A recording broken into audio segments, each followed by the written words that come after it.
Good afternoon and welcome to Managing Hybrid Teams. I'm delighted to welcome you to the Rebuilding Heritage programme, which is funded by the National Lottery Heritage Fund under their Business Support Programme.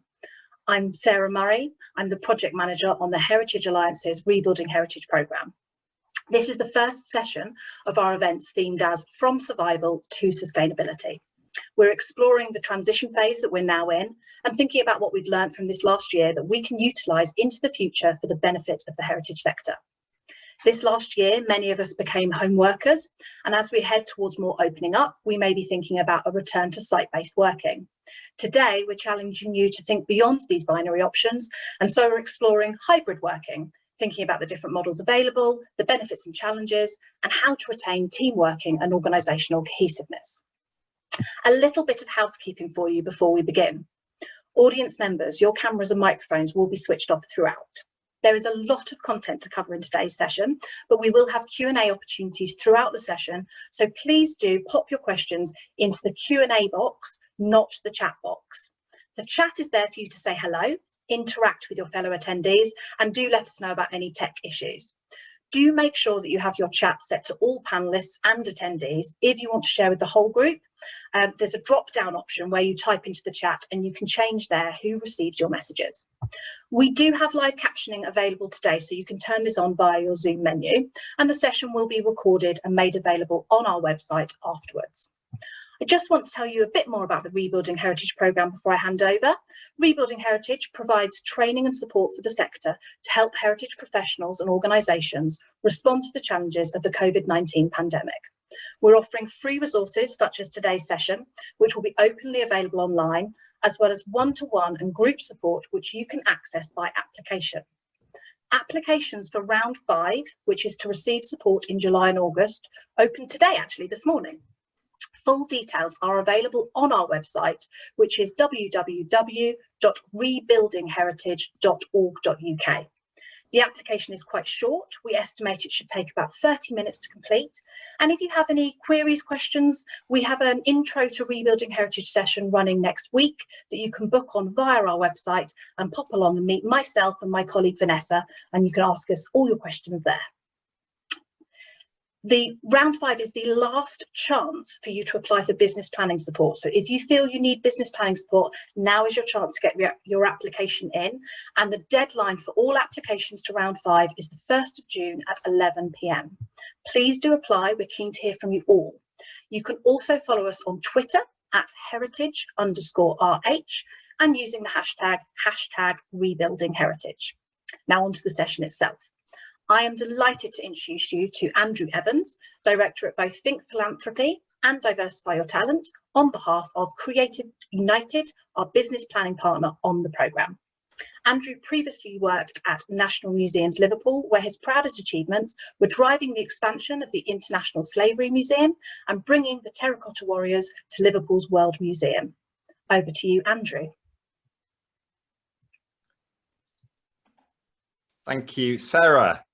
Andrew Evans is currently just wiping water off his desk because he spilled an entire glass of it during Sarah's introduction. So that was a great start to the webinar. Hi, everybody, and welcome. Great that you're here. Sarah's given a bit of an introduction to me. Let me just tell you a little bit about my experience of working in hybrid teams.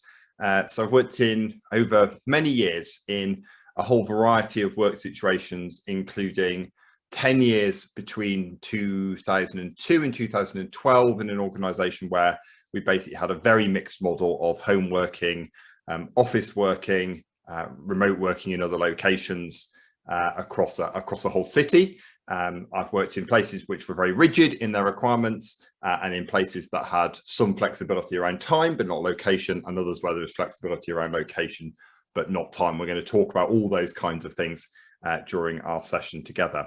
Let me just spend a couple of minutes taking you through approximately where we're going to go during the next hour and a half. We're going to think a little bit about philosophy, so about kind of fundamentals of why we should adopt certain ways of working. We're going to think, as Sarah said, about the range of hybrid models that are available to us.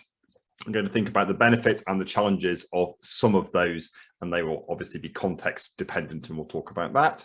One of the things that you've seen loads about if you've been following the endless news media stories about home working and hybrid working is the organisational culture, particularly around people who are new starters, particularly in organisations with high staff turnover or lots of part-time staff, is problematic potentially when there's lots of home working. So we'll think about retaining and developing organisational culture. We'll think about keeping teams connected, and that will include a bit of reference to some of the kind of technicalities of doing that. But this really isn't a webinar about tech and programs and hardware, but there are some really great resources around on that you can find very easily on the internet.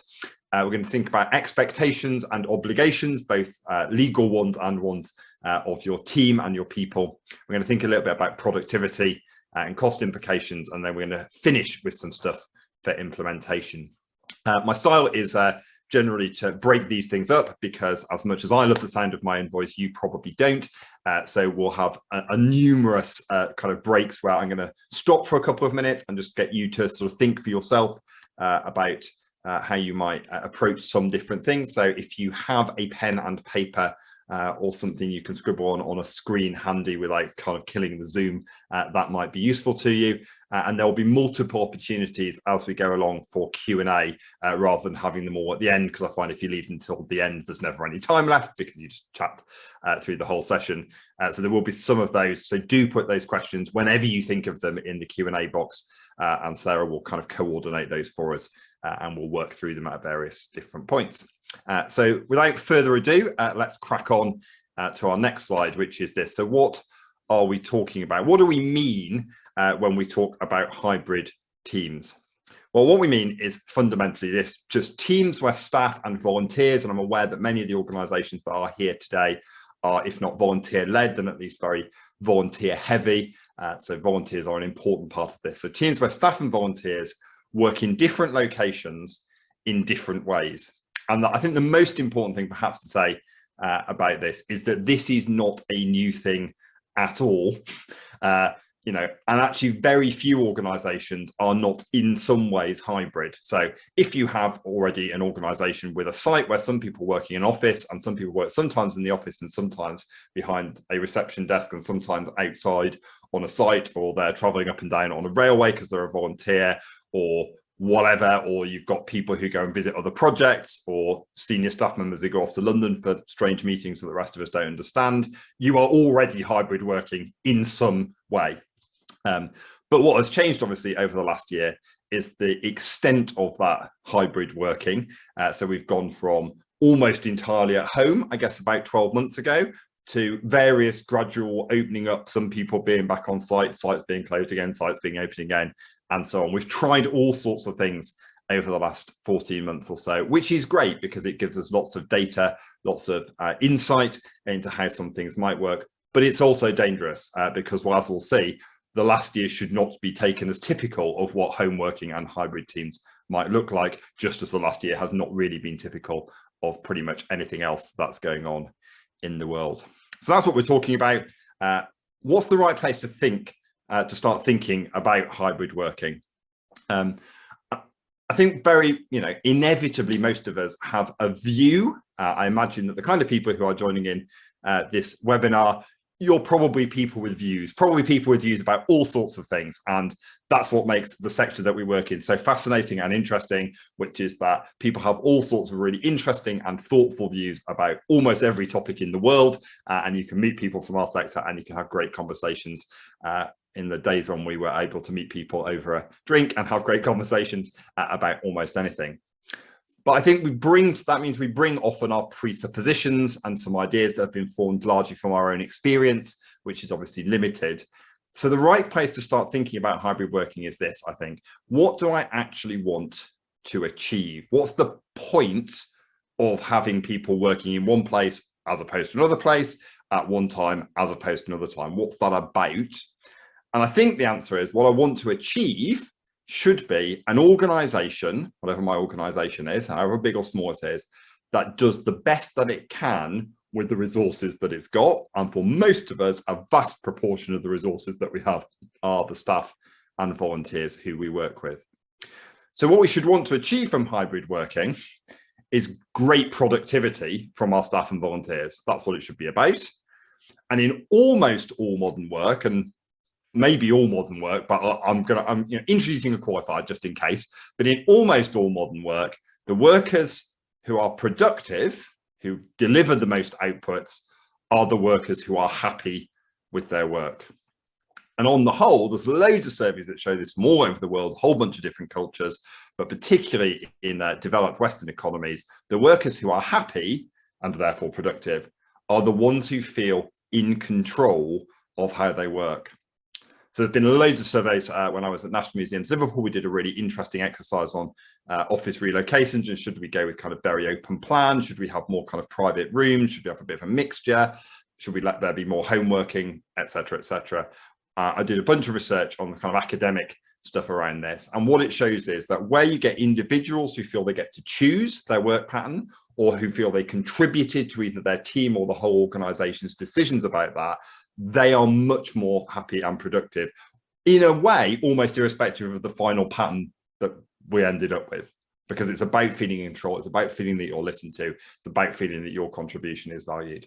So the right place to start thinking about hybrid working is to ask what we want to achieve, which I hope is great productivity, and to recognize that all the data shows that the way that we achieve that is by having happy workers who are the ones who feel they have some control, some input, some autonomy over the process.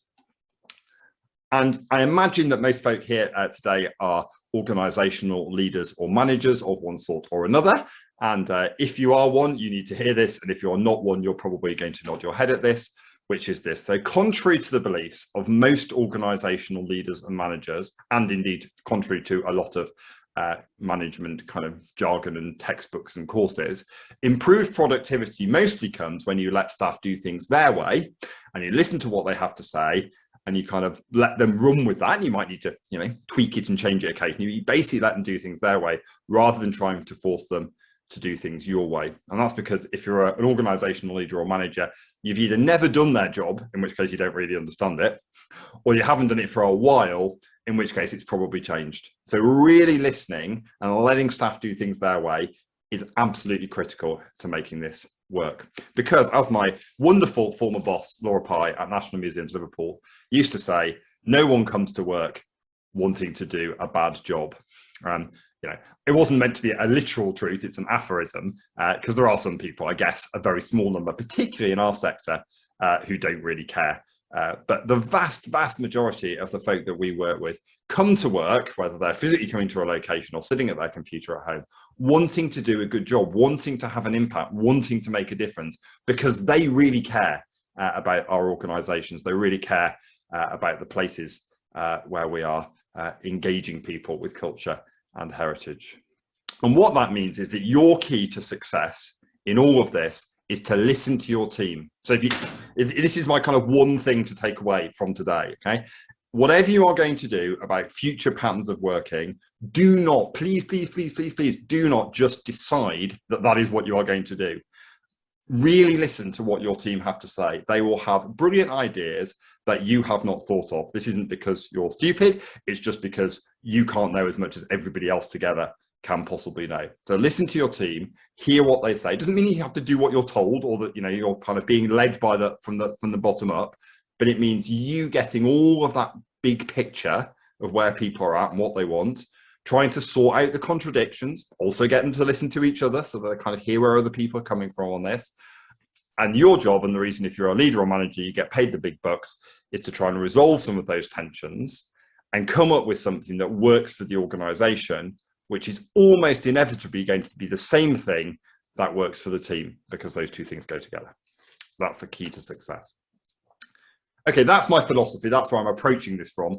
I guess if you're not on board with any of that, the next hour might be a little bit uncomfortable for you, but that's the basis on which we're working here.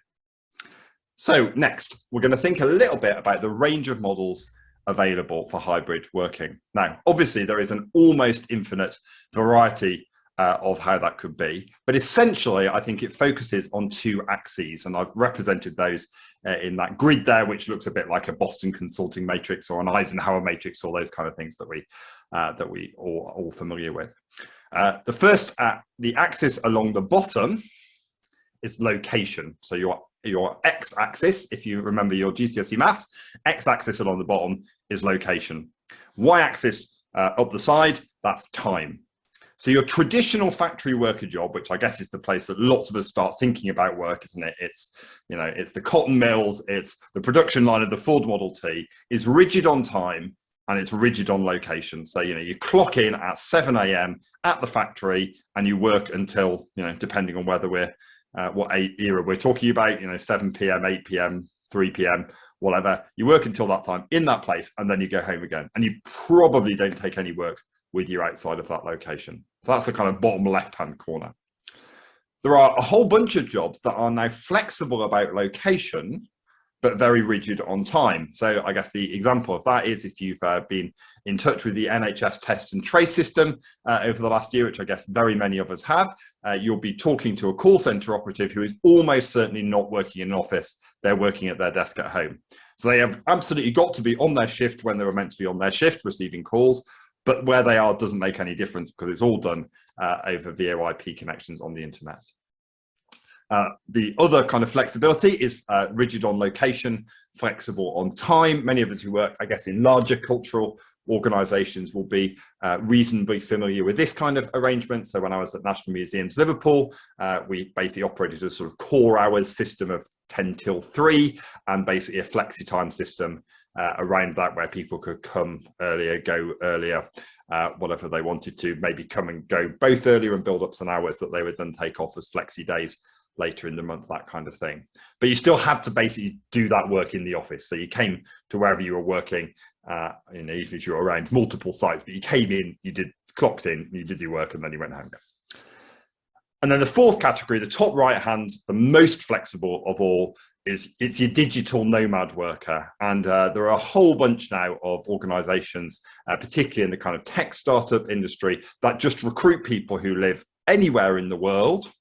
And they give them a job which has a set of tasks that they are meant to complete, a job description, and they don't really care. They don't care when they do them. They don't mind it if they are sunning themselves on an island in the Mediterranean, or they're in a grotty flat in South London, wherever it might be. Doesn't matter to them as long as you deliver the task that you're meant to deliver. And lots of those organizations have adopted practices that enables, you know, difference in time zones, etc., to be ironed out. Far fewer kind of meetings that happen synchronously where people all have to be together at the same time, even online, that kind of thing. So what I'd like you to do now, because I've talked for quite a long time, is just take a moment and plot your position. So on that matrix, where do you think you are? And you here could be your organization as a whole, particularly if you're a senior leader, that would be a great place. Or maybe it could be your team, whatever kind of area of responsibility you have within the organization. Where are you on that grid before COVID? Where are you now, right at this moment, in terms of how people work? And where would you like to be? So I'm going to mute myself and turn my camera off for 2 minutes. I'm going to give you 2 minutes just to think about that. Off we go.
Great.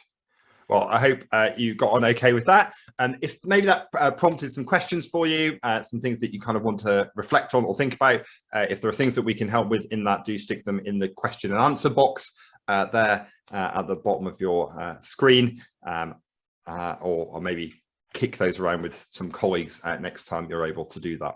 So that's the range of models available. What are the benefits of these different hybrid models? Well, the first thing, which touches on what I already said in the philosophy section, is this. The great benefit of a hybrid model is that employee choice is a determinative factor in productivity. And again, if you've been following any of the media things in this, some of the stuff that if you go away and read sort of on kind of Bloomberg business websites, all those kind of places, most employees, if they are able to do so, would like to spend some time working away from the office at home. Or in another environment. So it's a really important factor in productivity. It's a thing that's very popular. So that's the main benefit. Because of that, some of the benefits really flow. The first one is that skilled job seekers are generally looking for less rigid employment patterns. Again, there's a whole bunch of data, particularly research amongst younger employees, so people in the kind of 18 to sort of 30s age range, not having kind of rigid office hours is a really important work benefit as far as those folk are concerned. It's a thing that if you ask people in surveys about, it's worth several £1,000s a year to them if they sort of had to trade flexible working for cash. So it's really important to people. It's a great recruitment tool, so you should absolutely consider it for that reason. Third benefit of a hybrid model, why people have some home working, some flexibility around their hours, some office working, is that those kind of high trust environments really simplify administration. So one of the examples of that for me is that at National Museums Liverpool, we had a very, I guess, traditionalist kind of and yet flexible model. So there were multiple versions of time off in lieu and flexi time, and lots of things involving kind of HR in working out exactly how many hours people had worked and their holiday allowances and how much they'd used and how much they were allowed to carry over or not carry over. And all of that stuff was really great stuff in the sense that there was a kind of really good system for it that had been developed over many years, but it required a lot of administration, and the organization spent loads of money administering everybody's hours and making sure what they were that they were doing what they should have done, and no more and no less, and all the rest of it. Whereas actually a high trust hybrid environment, where you basically trust your workers to do the hours that they need to do in order to complete their job, and you may have a contracted number of hours of 35 or 37 and a half for a full-timer a week, but you don't necessarily feel the need to track every minute of that and make sure that somebody isn't averaging 36.2 or whatever. Actually really simplifies your administration, helps employees feel that you value their contribution and that they are trusted, and tends to result in significantly more work actually being done, because we all know that if we're in the office for 35 hours a week, not one of us is doing 35 hours a week of productive work. And the more kind of rigid we are about that, the more we end up kind of just filling the time one way or another. So it's much simpler for administration. I think Sarah actually had something to say on this, didn't you, Sarah? Are you there? Hello. Yeah, just reflecting on mine and Vanessa's experience of having previously been in roles which were more rigid, and actually with the Rebuilding Heritage programme, having the flexibility to increase our hours when we needed to and drop down when we didn't, has really helped us to deliver the programme, because it needed to be quite a rapid setup stage when we both joined last summer to get to the stage of being able to offer help out to the sector. And if we'd been really tied into a fixed number of hours on a weekly basis, a fixed, really specific window of working, we would have really struggled. Brilliant, thank you. So yeah, just another illustration there from someone else's experience of why this is a great benefit. Obviously, there are potentially significant environmental benefits, particularly if people are commuting a long way and stop doing that at least some of the time. And again, maybe there is some potential for reduced costs or for better work environments. For most of our organisations, you know, we're not HSBC. We can't close a couple of office blocks and save several £1,000,000 a year. So we're probably not going to be saving loads of money on office space or heating or whatever. But we may well be able to create better work environments if we've got not so many people in the office at once. We can perhaps use some of that space a little bit more kind of pleasantly for kind of breakout spaces and easy chairs and nicer places to meet. People can have slightly more desk space, perhaps, those kinds of things. So there's definitely potential for better work environments. What about the costs then? Well, the principal cost, and we will talk about this a little bit more as we go along, is tension between team members and between teams. So the obvious advantage of the kind of 9-to-5 model is that all the people who you want to be in the office, except when they're on holiday or off sick, are in the office, and you can do what the things you need to do together. And you don't get a sense that, you know, people might be paid different amounts, they might have different job titles, but there's no difference between the kind of hours that they are working, generally speaking. And that minimizes some of the tension that may otherwise occur. If there is a perception, for example, that, well, our front of house staff all have to be here from, you know, opening an hour before opening time to an hour after closing time and all the days that we're open, or on shifts on that basis, whereas, you know, the people in our accountants team or our fundraising team or wherever, you know, they kind of come and go how they please, and often they're the better paid staff members. So you get this sense of like just adding another layer of privilege to people who are already doing well, and that can create tensions between team members and teams. Greater manager skills required, I think, for hybrid models. So it's more difficult to manage people when they're not all in the same place at the same time. Mental health issues can be problematic. We've seen that particularly during coronavirus, but I think, you know, it's easier just to get yourself into a dark place when you're at home on your own, even if it's only some days of the week. Your line management just becomes a little bit more complicated. You have to really work hard at those one-to-ones and making sure that they're happening, some of them face-to-face, perhaps some of them online at the right times and the right frequency, and just getting staff to cooperate with one another when they're not all physically in the room can be more challenging. So there's a cost there. There are some specific problems of home working where that's part of your model, even if it's not all of it, for younger staff and for less well-paid staff, because on the whole, their homes are just not as nice places to work in. So it's all very well having a system whereby, you know, you spend 3 days a week at your desk in your lovely garden office that you've had curated for you during lockdown by some interior designer with £800 wallpaper. That's not so great if you're sharing a house with 5 other people, as my sister was at one point home working a few years ago in Brixton, and it's noisy and it's not a great place to work. So you need to think about, how does this impact different members of my team? And again, that avoiding layering privilege on privilege thing. There was a whole bunch of initial setup costs. I guess for most of us, we've already met those, but it may well be that you need to double up on things like mice and screens and keyboards for people in order to enable them to work in more than one location. And you definitely need greater IT and tech awareness, as we have all discovered over the last couple of years when we're working together on Zoom, you know, the kind of you're on mute, all that kind of stuff. So not just the operation of it, but then the selection of software packages, all those things needed by managers and teams. If you ask staff what the costs are, this is a survey that was done before COVID-19, so it's perhaps more reflective of normal circumstances with people who are remote workers. And these are people who entirely work remotely, so they're perhaps not exactly the same issues that we'll get with hybrids. But the State of Remote Report 2019 showed that unplugging after work is the single biggest problem. I think that sort of belies that thing, isn't it? That like the reason most managers are afraid of this or worried about it is because I think people will just dot around all day and like play on their Xbox or something. Actually, all the evidence suggests that people do more work when they're working from home, and that the problem is stopping them working rather than getting them working. The others, I guess, are fairly predictable. So loneliness, difficulties in communication or collaboration, distractions, time zone, all those kind of things. It's worth saying, of course, a lot of those are also problems in the office. So there's plenty of lonely people in our offices.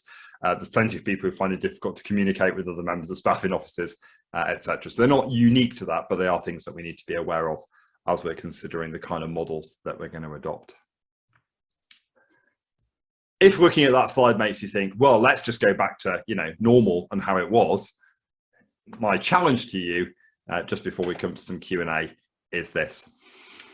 This is from the CIPD, so major HR professional organisation. The benefits of hybrid or home working significantly outweigh the challenges, and a large majority of employers are planning to introduce or expand the use of home working once the crisis is over. So if you're one of those people who's like, oh, we'll all go back to normal soon, I'm going to disabuse you of that right now. There is no going back to, quote, normal. To be honest, normal wasn't that great for lots of people before, so actually changes to our work patterns and culture is going to be a really great thing. But there is no way you can go back, because if you try and go back to a system if you had before, where everybody's sort of 9 to 5 in the office, that is not where all the other employers are going to be at. So you're going to be effectively a dinosaur in a world which is moving on and moving forward, and that's going to really challenge you in terms of recruitment, in terms of retention, all those kinds of difficult issues. So again, enough from me for a little moment. We've got some time for a few questions. So now is a great moment at which to stick some questions in the Q&A box. If you've got anything from what we've had already, I think we may even have a couple that have kind of come in previously that we could kick off with. Absolutely. So we asked people to submit their questions in advance as well for you, Andrew, and a couple that came up that feel very pertinent right now. Is hybrid working easier to implement within smaller organisations than larger organisations? Oh, that is a great question. I think in a sense, definitely, because almost any change is easier to implement in a smaller organisation because it's a speedboat, not an oil tanker. So, to take the extreme examples, I guess, if I, as a person who runs my own business and it's just me, decide we're going to go to office working, then I just rent an office and start going to it and the job is done. And if there's only 5 of you, you can have that conversation with you all present in the room, decide what you're going to do, and then you can implement it probably pretty quickly. So from that point of view, definitely. Whereas if, again, going back to my National Museums Liverpool days, big cultural organisations, 600 staff, making any kind of change to working patterns and practices requires, major consultation. It means we need to talk to the unions, which is really important because it's important that people are represented, because how do you hear 600 voices meaningfully? So definitely from that sense, it's quicker. Is it easier? I'm not sure, because the great advantage of being a bigger organisation is that you probably have more resource, more ability to actually deliver on some of those things. So, on the whole, if you're a bigger organisation, you probably can make some savings on office space. You probably do have spare computer screens lying around that you can kind of divvy out between people. There's some cost savings. So it's a bit of swings and roundabouts, but on the whole, yes, I think it is true that it's easier in small organisations. But if you're here and you're a bigger organisation, that's not an excuse for not thinking about it. I think it's a great answer. There's as a kind of follow on to that, thinking about that change management. Well, somebody's asked in the Q&A box, at what point should organisations be consulting staff about their needs and wishes in terms of how to be working going forward? And how much notice should be given for a back to office working arrangement? Another great question. So I think the answer to the first part of that is, as soon as you have some idea what you think the options are. So we'll talk about this a little bit more later, but it's a good idea to come up with some ideas about what your range of options might realistically be for the different teams in your organization. Consult as soon as possible. And whilst there is some danger that we can sometimes create expectations that we then don't fulfill with consultation, and we always need to be careful about that in any consultation, actually, if we're really honest with people and go, at this stage, we are just exploring where we might go with this in the medium to long term. Here are some ideas. What do you think? There will be more consultation down the line. That's a great starting point. On the second question, how much notice for back to office working is fair to give? I think in one sense, the answer is, if you're just going back to exactly what you had before, I think any sensible amount of notice compatible with sort of current government guidance is fine. So a couple of weeks, I think perfectly reasonable. Just because that's okay doesn't mean it's ideal. And you might want to think about, do we want to go back to what we were at before and then do a consultation process about the longer term future, which is a perfectly legitimate way of doing it? Or actually, given that we are now in a pattern that might be working for us at the moment, do we want to carry on, do the consultation piece about the longer term future while we're still in our current mode, in which case we might want to, it's going to be a bit longer before we get around to that. Either of those approaches is fine. Again, I just think that being really honest with people about where you're at, hey, everybody, in the middle of June, we're going to all come back to the office, but this doesn't mean that this is how things are forever. We are going to do some serious consultation on longer term patterns. And a question here about, so that's from the sort of staff and employee perspective. What about in terms of service users? So how do you manage expectations around, lots of our heritage organisations will be public facing. So for example, not reopening collections to the previous provision as before, and how do we manage that relationship? Yeah, I think that's really tricky, isn't it? Because inevitably, we just don't know at this stage what are people's expectations going to be. So if you're running a public facing sort of visitor attraction or a museum or an archive, something like that, where people come in, will even after it's all quote fine, will as many people want to come in as came before? Will people have found that actually the digital provision that you've now put in place is actually sufficient for their needs to engage with that collection or item or archive or information that they want to get out, and therefore not feel that they need to come? And I think we can't answer that question in advance, so we're just going to have to wait and see.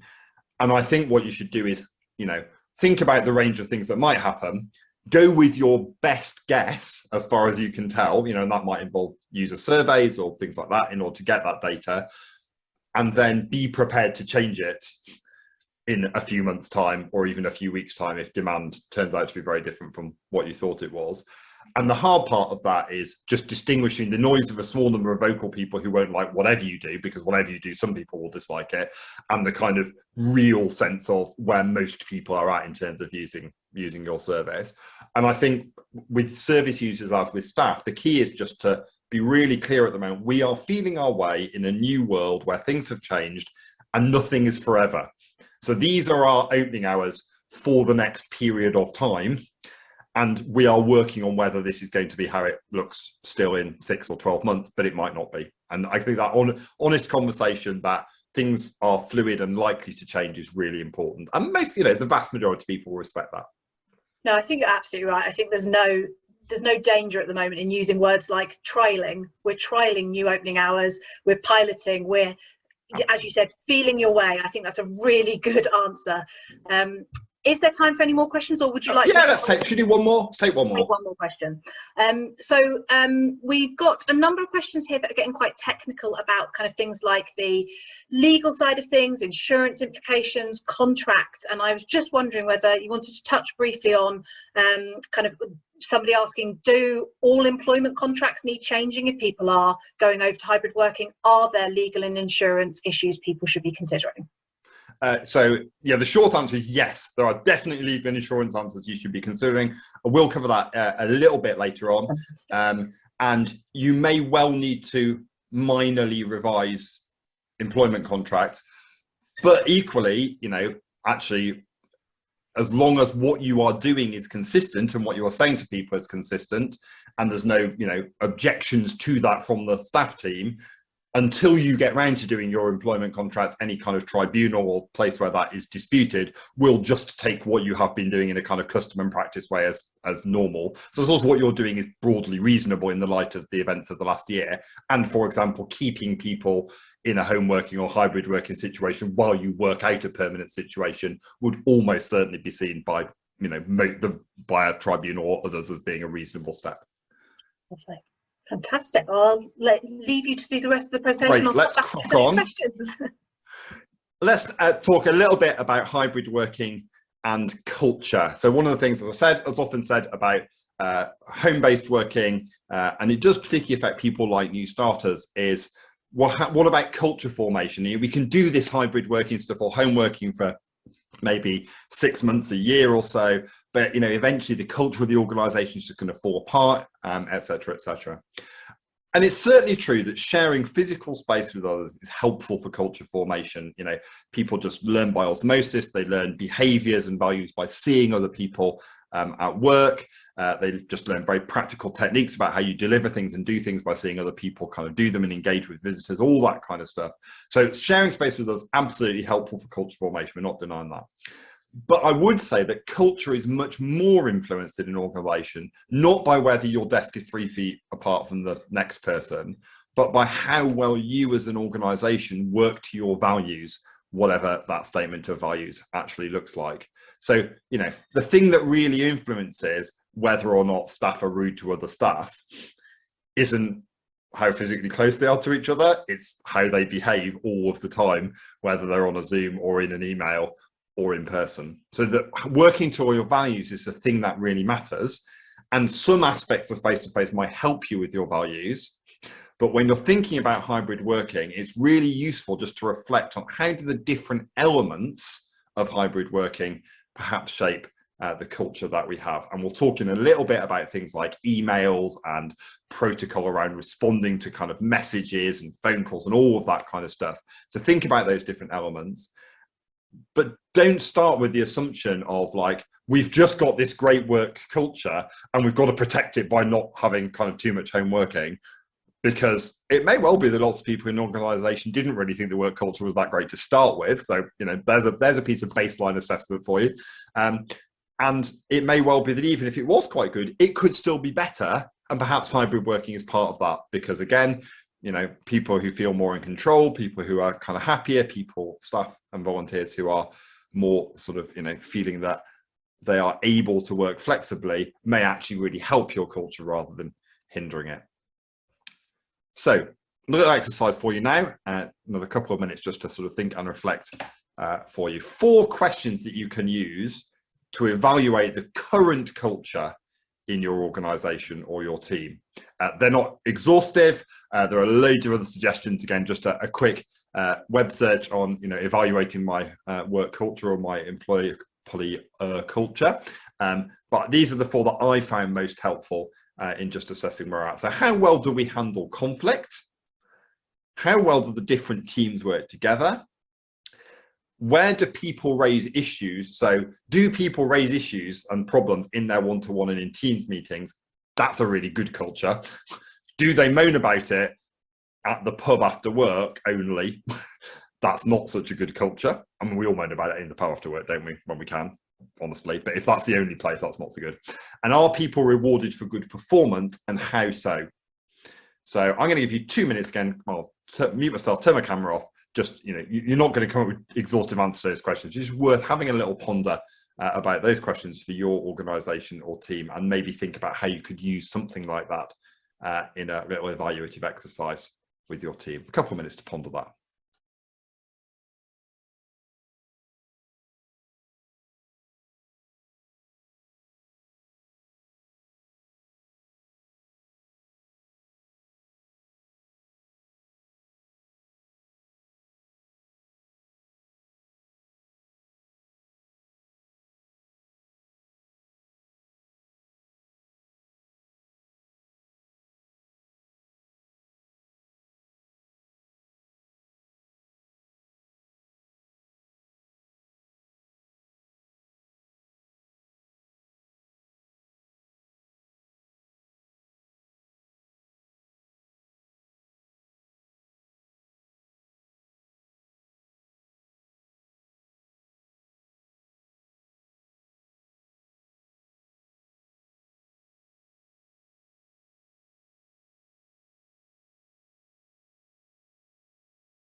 Okay, mental break over, back to it. So yeah, again, things that makes you think about, do stick them in the questions in the chat, in the Q&A boxes rather, and we'll pick those up later on if you'd like to. Oh, and my thing's broken. There we go. Practicalities of dealing with that sort of hybrid working and culture stuff. So it's really good to ask your team what they think about your workplace culture. So you might want to do that using something like the questions that I've done there, or a more formal questionnaire. Again, you could do that during one-to-ones with people. You could do it in a sort of big team meeting and try to see if we can get people to be really honest in that setting. You could just do it as a kind of written questionnaire and ask people to sort of send answers back to you, but just, ask them what they think, and particularly find out what they think is really good. So, often when we do surveys like that in our workplace, it's quite easy to get people kind of talking about the things that could be improved and are not great, but ask what they think is good about your workplace culture, and try then and think as you get into the how are we working together, are there ways that we can retain whatever those good elements are? So if people really love your kind of weekly in-person team meetings that you have on a, on a Tuesday morning, well, maybe actually that is a thing that you need to retain. And if you say everybody has to be in the office on a Tuesday, actually, if people really love the Tuesday team meetings, they probably won't have any kind of problem with that. So build the shape of that hybrid working around the things that people really like about your team. Might also include team meetings that are informal or social. So again, if there's a day that everybody kind of tries to likes to go out for lunch together, or to go out for a drink after work together, maybe that can be connected to some work things that require more people to be physically in the office, so that you can then kind of deliver all that stuff in a day for people. It's worth thinking about away days. They're really great for team work, especially if you've got like a really interesting agenda of things that you want to discuss and talk about together. Again, National Museums Liverpool, really difficult to do, 362-day-a-year operation, but we closed the whole 8-site network of museums for a day on a rainy Tuesday in February, when not that many people would have been coming anyway.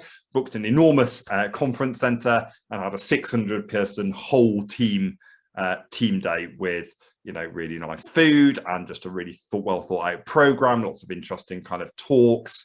Got members of staff at all levels and right across the organisation to give little kind of 3-minute talks about different aspects of what they did, which we kind of voted on what we wanted to have talks on. Really interesting day.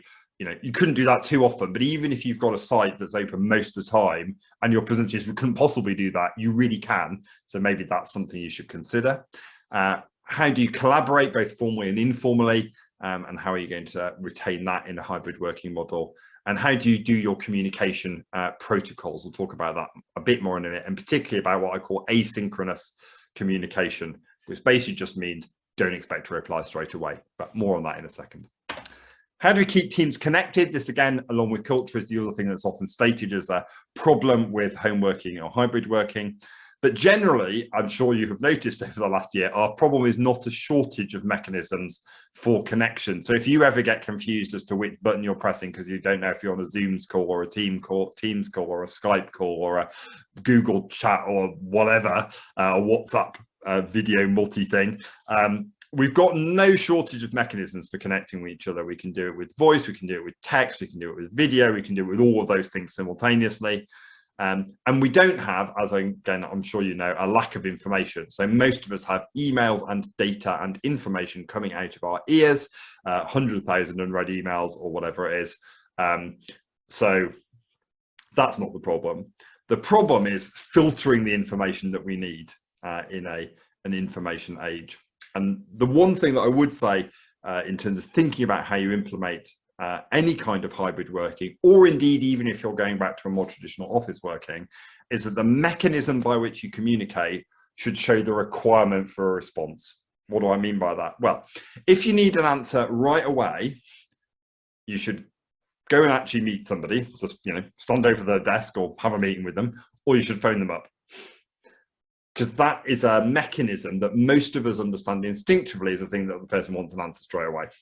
Somebody phones you up, that they want to know something now. If you want an answer today, something like an instant messaging service. So whether you're using WhatsApp groups in your organization, or you have a sort of more sophisticated system like Slack, that should say, I'm going to answer today. It might just be a holding answer to go, oh, I'll come back to you on that, won't be able to get it till Wednesday, but instant messaging suggests an answer today. Email, I think, suggests that you should be expecting an answer soon. And soon is a little bit variable according to the nature of your organization and how your business works. But it doesn't mean, I don't think, you should expect an answer today on email.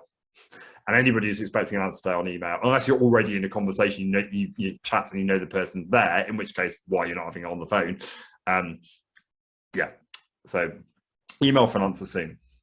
A good thing about hybrid working, I think, is that it makes meetings more difficult. So meetings are relatively easy when everybody's in the office all at the same time, and when everybody's on their Zooms and they're all sitting at their desk.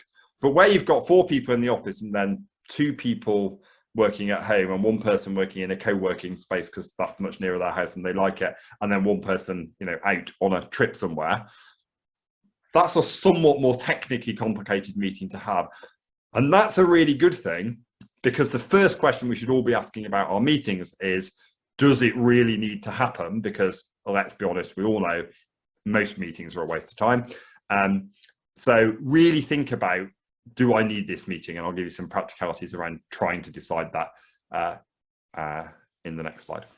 And then the other thing, final thing to say on connection is, don't assume that all communication is welcome or helpful. So, there's a tendency, and because information is cheap in the digital age, that we just pile more and more communication on people, and that's a good thing. But often it's not. And often deciding that, I'm not going to send this person this thing may well actually be quite useful. So case in point, so my sister is paper conservator. She works in Stockholm's National Museum. She's been inevitably during the lockdown, because you can't really do much paper conservation from your flat. So she's had to be in the studio. But then loads and loads of stuff in all sorts of teams are working at home. So what do they do when there's something in the building that they want? They want a scan of a piece of paper, or they want a picture of a particular gallery, or they want to see what something looks like on the wall. They ring up the 5 people who are actually in the museum and go, could you just do this? And that's not particularly helpful. So really think through, if I am working in the office and I want something from this person at home, or if I'm working at home and I want something from this person working in the office, am I choosing a sensitive, thoughtful and appropriate way to communicate that I want that? Or am I just kind of piling guilt and burden on them because it makes my life a little bit easier? So as my mug says, it's probably turned around on your screens, but it says, humankind, be both. And there's not much better management advice that anybody can give you than that. Next, some practicalities on this. Again, we're all about asking the team here. So why don't you ask your team, again, little survey, chat in a team meeting, however you want to do it. How did they communicate pre-COVID? And then how did they communicate during the pandemic? Because it might not be how you intended them to. So it may well be that, you set up a very swanky system in Slack with all sorts of channels and all the rest of it. And actually they just went, oh, this is too much like hard work. We'll have a WhatsApp group. And they've all been, communication with a WhatsApp group and you hadn't noticed. So I find out what actually happened and what works. That's often a good guide to what is going to work in future. Then ask them how they'd like to communicate. So what mechanisms would they like to have? What protocols would they like to have? What tools would they like to use? Try and use the best tools for the job, even if people are not instinctively familiar with them. So, I would say my biggest tech discovery during lockdown has been shared documents rather than email. So, I basically just used to email drafts of reports and stuff backwards and forwards to clients all over the place. And now we just stick them in a Google Drive and work on them together. And then we don't have to save 47 versions and get confused about which one we're working with. And it got lost in the 29 million emails and all the rest of it. So try and pick the best tools for the job, and, don't necessarily adopt them all at once. That can be scary for people, but, work through introducing better tools. And whatever you do, again, top tip on communication, just have some really clear protocols. So, I think this solves a lot of the relational issues. So if you have a rule that says, and, you can call it a rule if you want, we always answer our phone during work hours, except when we're in a meeting or in a deep work mode. So, I basically really need to concentrate to get something, productive done on this bigger project. That's a really great rule to have, because it means whoever is phoning up can be confident that if the other person doesn't answer, there's a really good reason for it. So it's not their work hours, or they're in a meeting, or they're doing something really important. So you give people confidence that actually the other person, they're not being unreasonable, they're not ignoring my call, they've just got something else on and they'll call me back. We respond to a Slack or instant chat message the same day if possible, even if it's just a holding response. So again, you know, you don't need something very big and complicated. Like if you haven't responded to your instant messages by 5 o'clock because you intended to, but you didn't get around to it, you can just go, oh, I'll get back to you Wednesday. That's all it needs. Keeps everybody kind of, you know, happy, aware what's going on, feeling like they are valued. We respond to emails within X work days. Different organizations, depends on where you are, but have a number there. And again, sometimes it just needs to be a holding email. I haven't been able to get that information for you, but it's on its way from this person by Monday. And my fourth suggestion is we don't have any meetings unless everybody agrees that it is necessary to meet. So if you're going to have a meeting with 5 people, it's worth going, shall we have a meeting? Is that necessary? And if everybody says it's necessary, then it probably is. And if somebody can think of a way of achieving it without having a meeting, then that probably is a better solution, because most meetings are pointless. And then finally, on practicalities of connection and communication, just set a great example in your own practice. So, you know, whatever rules you make, please, please, please, please, please, if you're a leader, keep the rules. And if you don't keep the rules, that's fine, because we all mess up occasionally. I mess up all the time. But if you don't keep the rules, then apologize and go, I'm sorry I didn't reply to that email promptly. You know, I'll try to do better, because that's what we should all be saying to each other, and that helps everything about our relationships. And also, if you're a senior leader, communicate regularly, organization-wide or team-wide. Doesn't have to be much, but lots of the very best managers I know, they just do things like they send out a Friday email to their team going, actually, you know, it's been a really great week this week, really appreciated, you know, this, and this, special shout out to this person because they did this really brilliantly.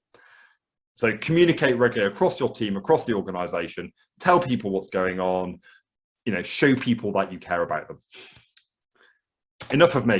Time for some questions. Marvellous. Thank you very much for that, Andrew.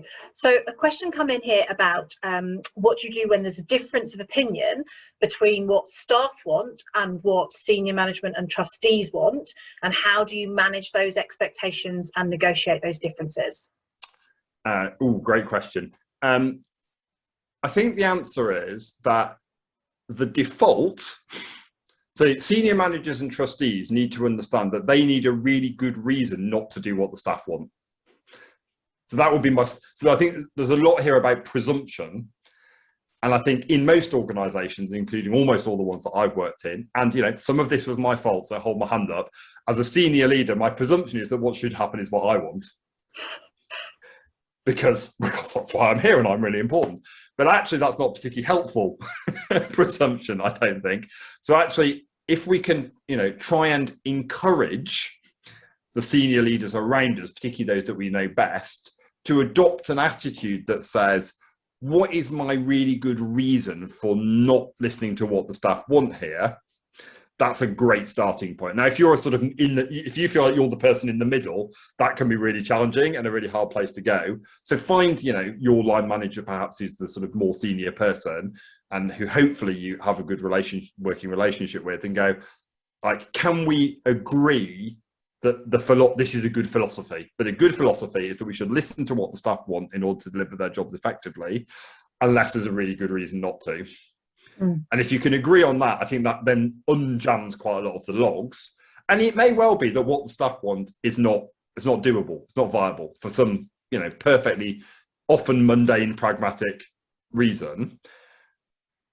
But at least you're asking the right question then. And then you can go back to the staff and go, actually, we do really, you know, think that you've got something insightful and interesting here. This bit of it might work, but not immediately, because we need to do this, this, and this first. But we're really not sure. I'm not really not sure that we can deliver that. And perhaps go back to, you know, if you've got a team of staff who have done that, and go, okay, you think that, but the problems with that seem to be this, this, and this. Can you solve those problems for me? And in the end, if they can solve them, you've probably not got a reason not to do it anymore. And if they can't solve them, then they will understand much more why you're not able to do it. They might still not agree with it, and they might still be unhappy about it, but there'll be a better understanding of the process. And almost all these things are about just people understanding why things are the way that they are. And so often we treat our more junior staff like they're too stupid to understand the problems that we're dealing with as leaders. And they're not too stupid to understand that. Mostly the reason that they've chosen not to do the job that we're doing is because they didn't want to, not because they weren't capable. Because they look at our jobs and go, oh, no, I'm not interested in that, thanks very much. Or they're on their way up to doing that job in the future, in which case it's even more important for them to understand how difficult it is and what all the competing pressures are. Yeah, so it sounds to me like a really fundamental bit here is really good communication and active listening both ways. Yeah. So then connected to that, one of the questions come in, which I think is really interesting, is that if as an organisation you are working towards trialling a hybrid working model, but you're starting to receive individual requests from staff for flexible working arrangements, how do you manage that process between an individual request and a wholesale change? So I think the answer is there's a couple of approaches that you could take. So on the whole, the one I would take, if you're in a fairly short time frame of within the next 6 months, we're going to change the way that we work as an organisation, and it's going to be different somehow, even if you've not decided exactly how yet. It is perfectly reasonable, and again, you wouldn't have any problems with the tribunal in saying, I'm going to say no to that request at the moment because we are already reviewing the whole thing, and actually the two things may not turn out to be compatible. And from a staff member's point of view, you can just say, I don't want to give you this thing and then have to change it again in 6 months' time, because that's going to make everybody very unhappy. Even more unhappy than if I say, can you wait? So that's one approach you could take. The other approach you could take is, again, that very honest approach of saying, I am prepared to give you this flexible working arrangement, but it is on the understanding that we are undertaking this review and that we may have to withdraw it again at this point because it doesn't fit with what we're doing then. And you need to sign the flexible working arrangement off on that understanding so that it might end. I think either of those approaches is fine from an HR point of view, perfectly acceptable. But again, it's that honesty thing, isn't it? Of saying, I will consider this, but actually you might be better waiting. I think that's the approach I'd take. And I suppose going back to what we were talking about earlier when we were talking about the public facing element of our work, it's clear communication and not being afraid of using words like trial and pilot and experiment. Yeah, absolutely. Seeing if something works. One of my favorite sort of things that people have said to me, nothing's forever. Just getting that for people, like nothing's forever. So it's always all open to change. That is the nature of work. It's particularly the nature of a kind of modern digital economy, that stuff changes all the time. And we all know that that's difficult and painful sometimes, but it's the world that we live in, and we need to help people to live in that world as best we can. Yeah, and then there's just somebody, it's quite a big question, and I will caveat it by saying we do have resources available through Rebuilding Heritage on equality, diversity and inclusion, but just whether there was anything you wanted to touch on here, Andrew, about the repercussions or implications for those areas. Yeah, so I think, and we've mentioned it a little bit, haven't we? So for example, on the whole, you will find that your BAME workforce is younger than your white British workforce, just because of the demographics of the country. They are taken in the round, and therefore those people are less likely to own their own home, less likely to have spare rooms, less likely to be able to work at home. So again, I think your critical thing here is going to be about flexibility and providing the best that you can for everybody.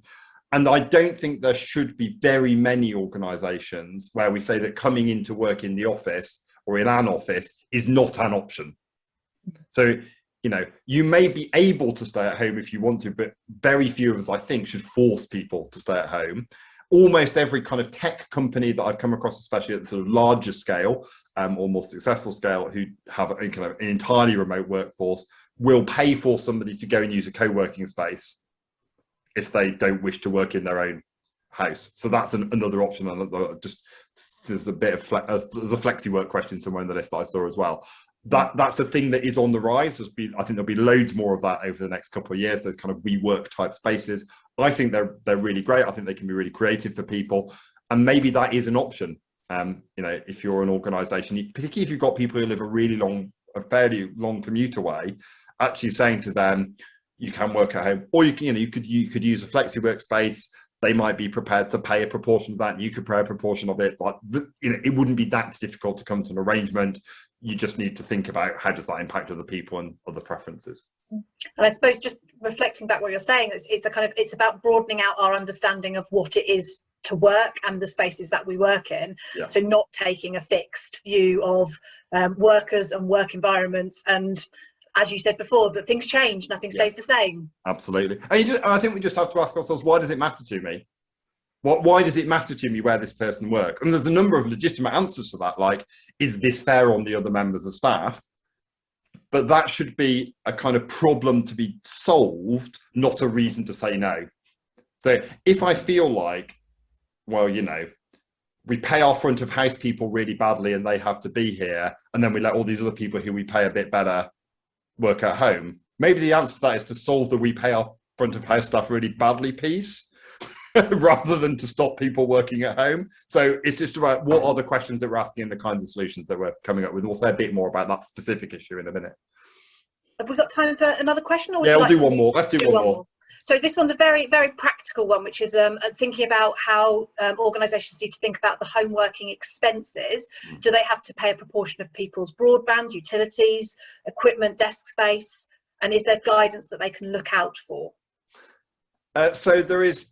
There's a whole bunch of things. So some HMRC guidance about what workers are allowed to receive without incurring a tax liability, and that would kind of give you a framework as an employer about what kind of things does the government think is reasonable to provide a member of staff with. You have to provide them with all of those things, but that would be a good starting point. My own personal approach to this would always be find an example of an organisation that you like and respect who are doing this and ask what they do. So start with what's someone else doing who I think is great, and then come up with a reason not to copy them. So that would be my approach to it. And on the whole, the cost involved in this for an organisation, and I know money's tight for everybody, so I'm not trying to sort of play that down, but on the whole, the cost of this, providing, 25% of somebody's broadband bill or whatever it might be, are sufficiently trivial that actually you'll gain so much more in goodwill and support from your workforce by paying that than it will actually cost you in cash terms. And because that money actually, effectively lots of that money really goes into people's pockets, because it's not necessarily a cash cost at home, like actually you may well find that you could say, we can't do pay rises this year, but everybody can have this much, through if you're an entirely office-based organisation. Or maybe it is, we make a distinction between staff who are working on site all the time do get a pay rise, and other staff not getting a pay rise this year. Perfectly legitimate approach to take. If you think about what people are saving on commuting and all of those, Pret a Manger, all those things. I've just dropped that HMRC link into the chat for Thank people you. who are interested in it, and I shall disappear away again. Great, let's crack on. So very quickly, this is boring, so I will do it fast. Expectations and obligations, remote working in the law. The summary is your obligations are just the same, just the same as for on-site working. So you are responsible for the same things as an employer when someone's working at home that you were responsible for, more or less, when they were on site. Obviously, you don't have the same, level of detail about lift inspections and all the rest of it. Broadly speaking, health and safety issues, there's still health and safety issues even if the person's working at home. So you should think about that. Redundancy issues, so the whole problem that, sometimes where there's redundancies coming up and as furlough comes to an end, that may be an issue for a number of us. You have to make absolutely sure that there isn't a perception that people who have been in are less susceptible to redundancy than the people who have been on furlough, part-time furlough, working at home. Employment conditions, all the stuff is the same. Working time directive or working time regulations still apply. Contractual stuff, minimum wage, all that kind of thing. GDPR and data and confidentiality, that's a question people often don't consider, but is potentially applicable if, I don't know, your person working at home is in fact, you know, working in the same house as somebody who works for a competitor company and might be interested in your data or whatever.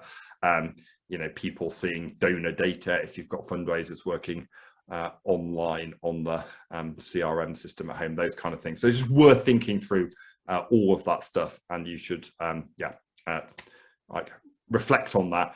Almost certainly, even if you introduce a 9-to-5 office policy, most of those things are still issues for all those kind of managers and senior managers who take work home with them, which everybody was doing as far as I can tell before 2020 and will no doubt continue doing afterwards. So it's not like if we don't have hybrid working, we don't have to think about this. You probably do. Next question, dealing with Heimarbeitsneid. The Germans love a compound noun. This is a brand new German compound noun for 2020, which means envy of home workers. Illustrated by a now 10-year-old meme. There you go, if you're into memes, 10 years old, that one. This is a real and meaningful problem. So the idea, you know, it's not just a joke that people are envious of those who get to work from home, particularly as we've said, because it tends to reinforce existing privileges. So we do need to take it seriously and try and deal with it, but we mustn't use it as an excuse to avoid change, because we can actually improve work for everybody. So, you know, we're not talking about just doing something which is going to benefit some people. We need, as we're reopening and reimagining how we do work, think about how we improve work for all of the staff and volunteers that we have. And also because in the end, we're running a business, not a commune. So our primary consideration, you know, has always got to be, how does this help the business? Now, as we said, that's mostly by, you know, getting the absolute best out of our staff who will work well for us if they are happy and fulfilled and in control. But actually our primary purpose is not to make, not to level so that everybody is exactly the same and has exactly the same things, because if it was, we'd pay everybody the same and we'd all have the same job title. And that's not how we're running a business, not a commune. So we need to be willing to allow people to have different things as their job requires them to. Again, another quote from my former boss, Laura Pye, was this: I'm not chaining anyone to their desk. So in the end, if you really, really, really want a job where you can work at home sometimes and have, you know, a somewhat more flexible working life, you can go and get that job or train for that job or choose to do that job. And if you've chosen to do a job where, you know, that's not the option that's available to you, that is to some extent your choice, you know, allowing for all of the constraints and mobility in society and all the rest, you know, lots of difficult complex issues there.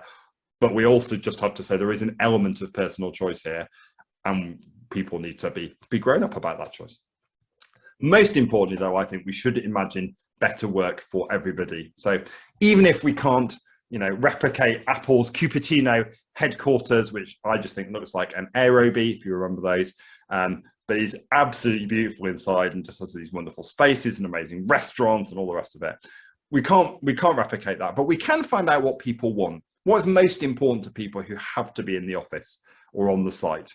Is it that they want really high quality rest spaces? Doing a piece of consultation work at the moment with a kind of outdoor organisation, and one of the things that's really important to them is that the staff rest spaces are just a bit rubbish at the moment. They, you know, they like somewhere nice to go. Do they want free coffee? Is that really important to people? Minimal cost, perhaps, if that's the thing that really matters, maybe do that. Do people really actually most want bigger computer screens because it's doing their head in that their screen is about this big? You know, do they really want a ball pool? Whatever.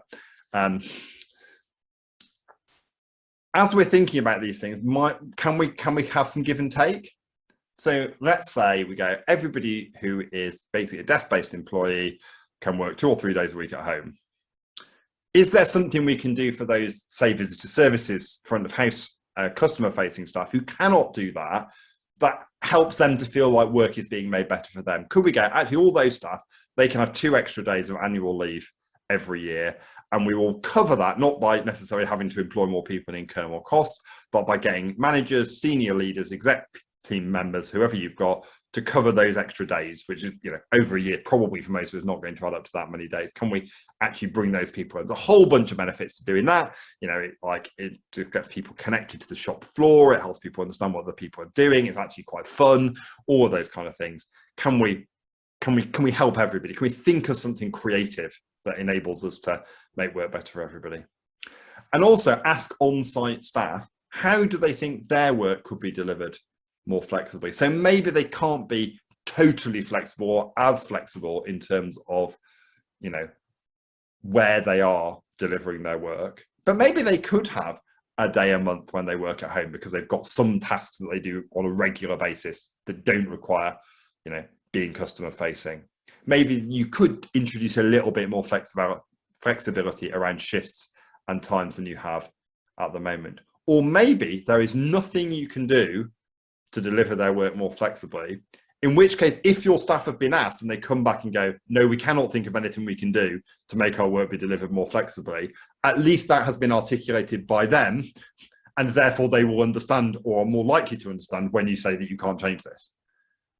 And I do think at that point, it then becomes, you know, it becomes ridiculous for people to go, well, I don't want this person to be able to work at home because I can't work at home, because that's sort of, in the end, that boils down to a somewhat childish attitude.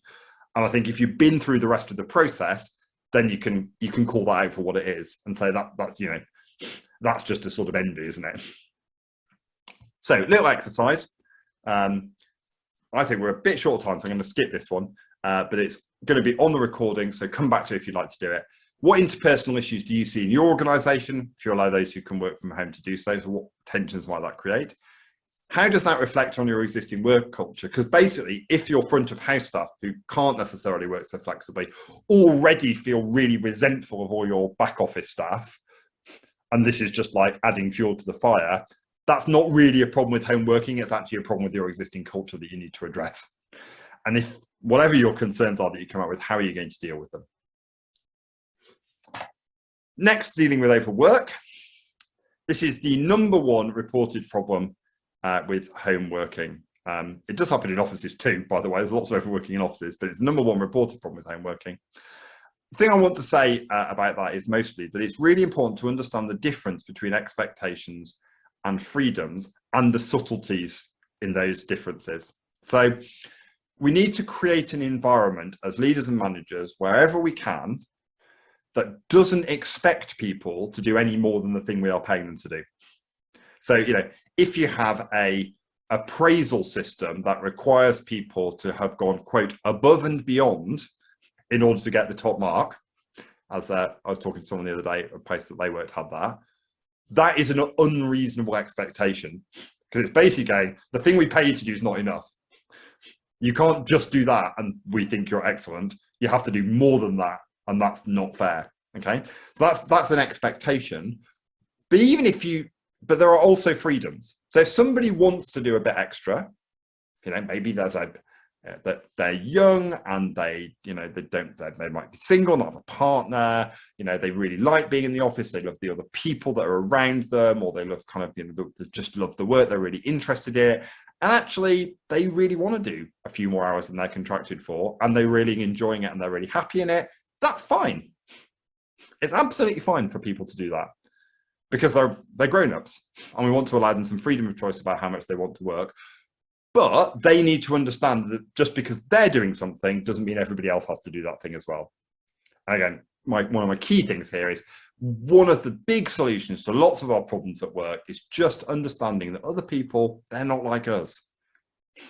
You know, and you can, the way I articulate that is that, you know, there are normal people and there's me, and I'm weird. And it's fine for me to be odd. I own my own quirks and weirdnesses, but I mustn't expect everybody else to be like me, because that's not a reasonable expectation. So just helping our people understand, and just the way we deal with them, again, it's about being human, it's about being kind, just going, it's okay that that person doesn't do that, because that's their circumstances are different. And, you know, they've got young children, or they haven't got young children, or they live a long way away, or they don't live a long way away. People are different. We're in different people, we're in different circumstances. That's okay. So let's set expectations that people do the things that are legitimately part of their job, and that they do them in the way that we've asked them to do, you know, as rigidly or as flexibly as that is. And that there are then also some freedoms to, you know, do differently if you're a different person. We need to look at data as leaders and have meaningful conversations with our staff. So that's just things like, you know, if you are regularly getting emails at 4 a.m. from a particular staff member, that's a conversation to have in your one-to-one. And you should write it down that you have discussed that. And if what that person says is, well, that's just when I wake up and I, do an hour then and I go for a run. I mean, it might not be the best idea, and you might want to say that, but again, perhaps falls within the realms of freedom. And honestly, if you tell that person not to, they're probably just going to do it anyway and send the email so they look as though they got sent at 8 a.m. So, there's a whole set of just grown-up conversations that we need to learn to have with people. But document whatever the problems are, whatever the things you discussed, because that helps it if there is a problem down the line. I'm going to skip these questions because we're going to run out of time otherwise, but we will have another little set in a second. Implementing hybrid working. Okay, here's a 4-stage suggestion. It's very much a suggestion. Obviously, build the thing that works for you around this as an organization or a team, but it's kind of giving you some sort of waypoints along the way. So review your current practice. So where are we at now? And where were we at before? And where do I think we would like to be? Because you'll have a view. And then consult your staff and volunteers, perhaps giving them a range of options, because it's very difficult to do a blank canvas. What do they like? And it's really worth asking your staff and your volunteers, what do they like for themselves? And what would they like for the organization? Because inevitably, if we just ask what we like for ourselves, we'll kind of come up with an answer that's, it's fine for us, but it might not work for the organization. If you push people to think about what's going to work for the organization as well, that will really help them to see the bigger picture. Second stage of having done that big consultation piece is senior leaders then should develop what you think is the desired approach, which is the thing you think you need for the business, and that aligns as best you can with what the staff would like for themselves and the organization. And hopefully those things will come together. And then, communicate to staff and volunteers, kind of what you think is a desired approach, and just see what they think of that. So go back and get a second view from them. If that broadly finds agreement, then you need to agree that desired approach with your stakeholders, your board, your unions, whoever it is, the industry, for a trial period. And you can call it something different if you want to, but I would really strongly suggest at this stage, don't do something that's forever, do an experiment. But I think it should be a minimum of 6 months, because you're not going to be able to tell anything really in much less than that. Maybe 12 months is better, to be honest. And then 3 months from the end of that, which is why you need an absolute minimum of 6 months, you need to review what's happened, go back, ask people what they thought, what was good about it, what was bad about it, what could be improved, what could be changed, with an aim to then decide whether you're going to continue from that trial or what changes you're going to make 6 weeks before it ends. So you're not chopping and changing people at short notice. They're really all minimum timeframes. You might want to go longer than that. And I think we have 7 minutes left for questions. That's marvellous. Thank you, Andrew, very much. So just looking through the Q&A box here, there's a really good question here about if you've got a hybrid model, and so you've got some site-based workers and some digital, some home workers, how do you make sure that those home-based workers don't get that feeling that they're missing out? Yes. And I think at the moment nobody does, because nothing's happening. But it's not going to be long before that kind of opens up again, and we go, oh, they're all going to the pub, and I'm stuck here with a screaming child. So absolutely, I think that's going to be a thing. I think I would say there's very few of our organisations that are in a position where we need to insist that people are digital. So, most of us have enough office space and enough capacity to ensure that, subject to restrictions being lifted. And I know that in the last couple of days, there's been a bit of worry about whether that's going to happen in June, but it's going to happen eventually. Everybody could come back to the office if they wanted to, probably. And to some extent, therefore, it's a self-solving problem. Because if I'm a bit jealous that all my colleagues are going out for a drink after work on Friday night, I can probably just go and work on Fridays. Now, that's not entirely true, because there might be some people who are kind of part-time, or who are, because they've got other responsibilities and all the rest of it. And again, I think a lot of that's just the adult conversation and saying, working part-time is, it's either a business need. We have no more hours to offer you. We can't do anything about that. And I'm sorry that you're not in on Fridays when everyone goes for a drink. Let's try and kind of mix that up a bit. So sometimes we go for a drink on a different night when you are in, so it's not always the same. or working part-time was a choice that you made for reasons that might involve, there might be hard reasons like caring reasons or whatever, but it was a choice. And the grown-up thing to do is to live with the choices that you made, even if they're imposed on you by your circumstances, even if they're hard. And actually, I'm really a strong believer that as leaders and managers, it's our job to care for people and to be empathetic to their situation and to do what we can to make their working life as easy as possible. But it's not our job to solve all of their things that are going on in their life for them. And I actually don't think they want us to. Thinking about that from a kind of work perspective, that sense of missing out, I suppose one of the questions that came in advance was about how to manage kind of mixed models in terms of meetings and work when you have got some people on site, some people off site. So how do you do those mixed model meetings when you've got some people physically sitting around a table and some people on the screen? Absolutely. And I think that is one of the reasons I think that mixed models push you away from meetings, because it makes it more difficult. And part of the answer to that is if you've got, let's say you've got a team where your typical meeting, you've got, 4 people in the room and 3 people not in the room, you probably need a big screen and a reasonably sophisticated set of microphones and cameras, and that's going to cost you a bit of money. And you need to decide as an organization or as a team, is that money we think is worth spending to give that additional level of flexibility? Or do we have to be a bit more rigid and go, if we're having meetings, we have them on this day and we just insist that everybody's here on this day? And both of those options are, they're a bit painful and a bit difficult, but equally making everybody come in every day is also a bit painful and a bit difficult. It's just a pain and a difficulty that we're more used to, and therefore we're more likely to kind of rehearse the well-trodden path rather than face a new challenge or difficulty.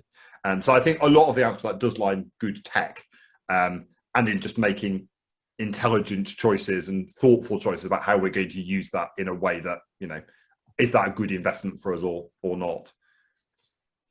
And just connected to that, do you have a sense of how frequently, how regular those kind of in-person, in-touch moments should be taking place? I think it does depend a little bit on the nature of your team and your work. So, I'm a great personal believer in the kind of at least monthly one-to-one meeting with all of the people who you're line managing. I think that's really helpful. It's really good practice.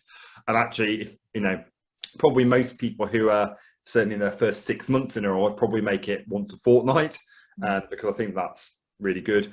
I think if you're only meeting once a month, one-to-one, it should probably be in person. I think for the most part, remote isn't great for that. If it's more frequently, I think you can kind of alternate around and mix them up a bit. Team meetings, I think it depends on the nature of the sort of team and the projects. If you're a big project team and you're really driving through, you're a team of people that's driving through a capital project, it's probably going to be at least once a week that you're going to need to do that.